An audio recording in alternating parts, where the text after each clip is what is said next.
Endine politseiameti peadirektor Elmar Vaher naases täna seletusi andma Riigikohtu reedese lahendi valguses oma endisesse töökohta Tallinnas Pärnu maanteel. Viimati viibis ta seal 2023. aasta märtsis.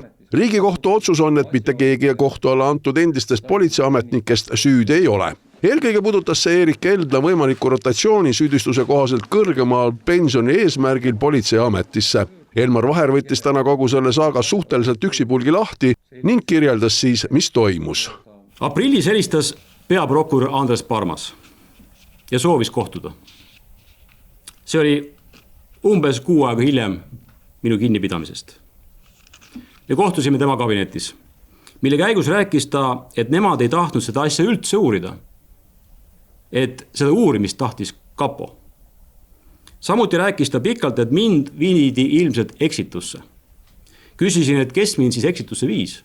Tema vastus oli Erik Keldla viis. Seega kas siis oligi selle uurimise algatamise taga Kaitsepolitseiamet ja selle toonane juht Arnold Sinisalu, kes väga järjekindlalt soovis ikkagi selle menetluse alustamist? Minule teada ei ole. Ma toona selle küsimusega sellises detailsuses ei puutunud kokku. Aga nii palju kui täna tagantjärele minu teadmises on, siis ma saan öelda, et mingisugust survet ei olnud ei selle menetluse alustamiseks ega olegi ka ühe teise varasema ega mõne tulevase järgmise menetluse alustamiseks. Et prokuratuur selles kontekstis on ikkagi vägagi sõltumatu. Ma saan aru, et ka minister on seda tänases väljaütlemises toonitanud ja oli seda ka kindlasti selle juhtumi puhul. Ehk siis prokuratuur seda menetlust ei alustanud mitte mingil juhul kergekäeliselt. Selle uurimise üks oluline süüdistuspunkt oli Helna soov lihtsalt saada pensioni, mitte aga reaalselt politseisse naasta. Sellel hetkel oli ta kaitseväeteenistuses. No selle juhtumi erisus lihtsalt oli see, et tollel hetkel, kui see roteerumise otsustus ka vormistati ja tehti, oli siis info, et Erik Keldal puudus tahtmine või soov ja valmisolek PPA-sse ka reaalselt tööle naasta. See oli see lähtekoht, ehk siis, et ta ei töötanud sellel hetkel PPA-s ja vähemalt tollal olemas oleva teabe kohaselt ei plaaninud ka tulevikus kunagi PPA-sse tööle naasta. Ja see oli see erisus võrreldes siis võimalike teiste analoogsete situatsioonidega. Ja selle kohta vettpidavaid tõendeid ei ole.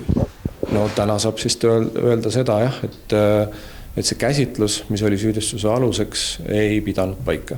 Näiteks intervjuud inimestega, kes tõendasid, et enne Erik Keldla pöördumist olime teinud kokkuleppe 4 Välisluureameti töötajaga. Samuti inimesed, kes kinnitasid, et Erik Keldla soovib tulla tagasi politseisse. Et on kandideerinud ja olnud ka lõppvaliku hulgas. Need faktid olid prokurör Maria Entsikule uudiseks. Samas kaitsepolitsei teadis neid fakte väga hästi. Mina ise rääkisin 4 Välisluureametnikust ja Erik Keldla kandideerimisest Kalle Jänesele ja Arnold Sinisalusele. Seega aastaid taas raisatud riigi raha. Samad protsessid on toimunud pidevalt ja toimuvad ka edasi.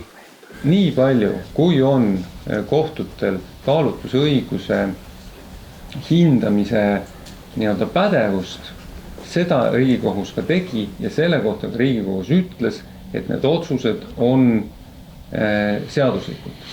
On järgitud kõiki õigusnorme ja ühtegi suurt kaalutlusviga Elmar Vaher Erik Keldla töövõtmisel ja roteerimisel teinud ei ole.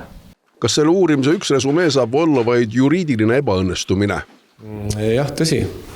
Tänaseks on kohtupidamine selles kaasuses ja selles küsimuses lõpliku lahendi saanud. Ma tahaks väga loota, et õigusrahu on saabunud ja mis seal salata selles mõttes prokuratuuri käsitlus on selgelt osutunud ekslikuks.